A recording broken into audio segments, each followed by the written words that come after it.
this. So please continue to come here. Our county depends on the rafting and the people coming through here. So all of the viewers, call today. Get a trip coming down the river.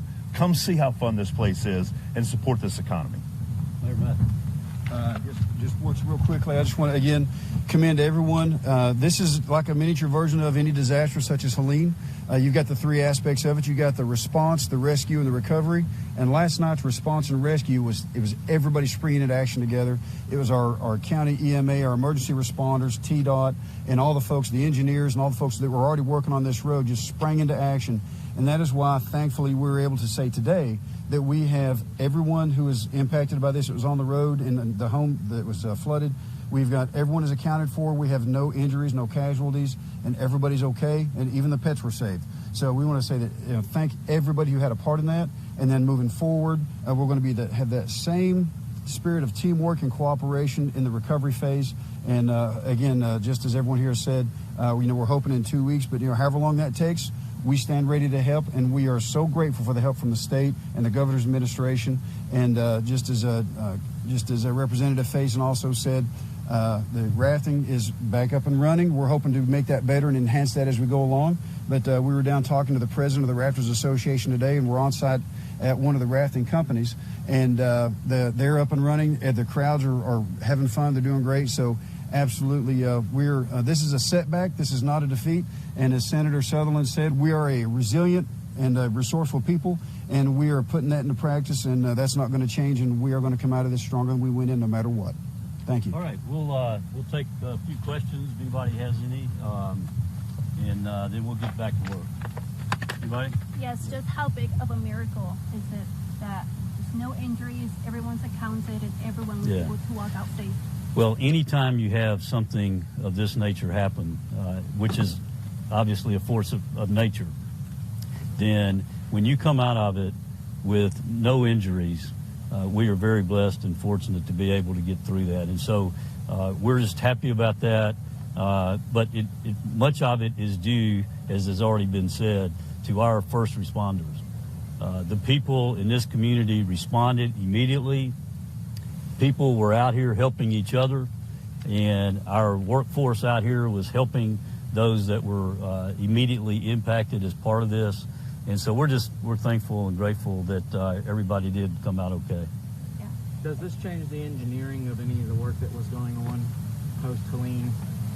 You want to ask I would say we do have some sites that we were working on that were impacted by this. The good thing is we got forces here.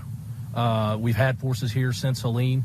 So I'm confident that we'll be able to. This site you see behind you is the most, what I'll say, invasive with regards to the improvements that are going to have to be had. But again, we've got a good plan. We've I think shown a track record that we can respond when things like this happen. So I'm confident in TDOT. I'm confident in our engineers, and we're going to get it done quickly.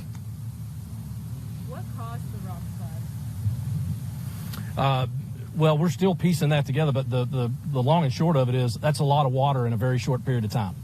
Okay, when you have 2.5 to 3.5 inches of water that's very localized in a very short period of time, these things can happen. We are in summertime, and these storms pop up, and there was a flash flood warning that was issued, thankfully, by the National Weather Service. So, I would just say when folks hear that, you need to take those kinds of things seriously. And thankfully, folks did, and agencies were able to respond quickly. So I think that's a big part of it. We know you said 2 weeks, hopefully 2 weeks. What kind of work is going to go into making sure that the side of the roads are clear and everybody that's working on that side of the barrier is safe to continue to do that work? So this is what we do. Challenges when it comes to engineering and constructing things are what we love to do every day. So there'll be work going on over here at the same time there is over there. But we do challenging work all the time. We're not worried about that. As far as the scope of the repairs, what you'll see behind me, without getting too into the weeds, is you'll see some of this material that's on the side of the hill have to come off. You'll see what we call some scaling and trimming, where we actually take some of the loose rock off, and then we'll make sure that we get that county road up there, that slope safe, such that we don't have those issues in the future. May end up putting some rock drapes on there that are pretty common in this area. Again, we'll assess that as we go. There are actually engineers working in the office right now as I speak to come up with those plans for those fixes. And you said there were 4. This obviously being the biggest one. Yeah. Where were the other 3? They're scattered out throughout this stretch here. I will say I want to make clear that there is significant damage to this interchange. While we're looking at this one slide, there's several feet of mud. Those are entrance ramps to or exit ramps to an interchange down there. We're going to go to work getting those cleaned up such that we can assess what kind of damage there is there. But our focus is going to be on getting the interstate, getting connectivity, getting the interstate open as quickly as we can. We know this area depends on this route from a commerce standpoint as well as emergency services. So our focus is always getting our routes reconnected as soon as possible. Let me add something to what he said. When this area of Tennessee hurts, the whole state hurts. This is a major artery that feeds all the way to Memphis. And I want to brag on TDOT just for a minute. I'm actually good friends with the state representative from right here on this side of North Carolina. And when all this was going on with Hurricane Helene, he called me one time. He said, Jeremy, I hate to think that Tennessee does anything better than we do, but the way your Department of Transportation has responded with the quickness, the viciousness, the money up front, the way y'all have done that, we could never do that in North Carolina.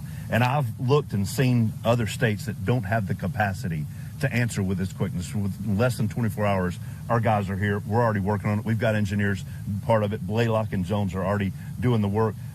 That's something that all of your viewers can be proud of. This is our state, and we're not in debt by doing that. This is ran well.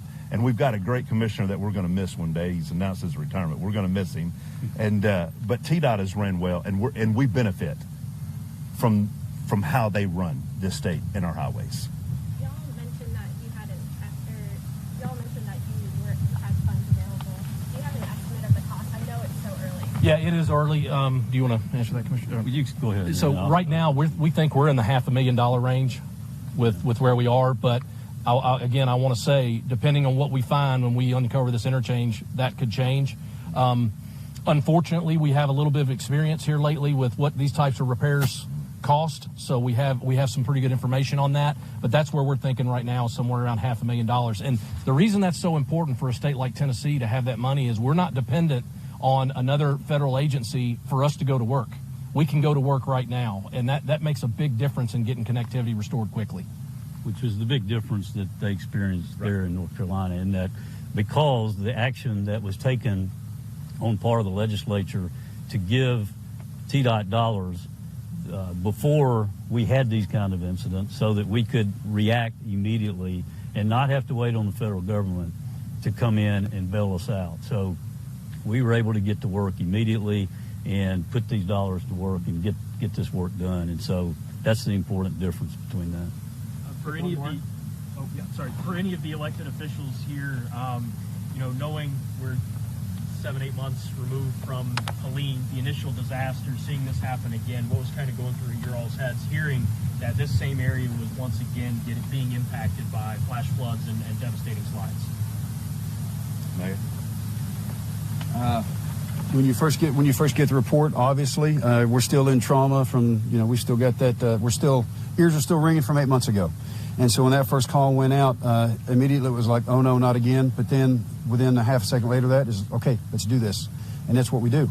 Whatever the challenge is, we're going to face it together head on, and we're going to overcome it. Doesn't matter what it is. Like just Senator Sullivan says, you get knocked down, so what? You get back up and you keep going, and that's what we're going to do, no matter what. If this happens again, we'll do the same. And Mayor, that's my second question. I mean, just what does this tell you about Cobb County? It's been a 1-2 punch. It's reminded, as has been said many times, it's reminded us who we are, that we are a tough and resilient people. Our ancestors carved this community out of the wilderness, and we are the descendants of those people. And we still have that same toughness and resilience and unity, and that's what gets us through, and that's what we're going to keep doing. And with that, and the help of God and our friends at the state of Tennessee and TDOT and Commissioner Ely and everybody else and all of our friends and neighbors in surrounding areas, that's what's getting us through. That's what's always got us through, and that's going to continue to be that way. And we're going to make each day a little better than the last.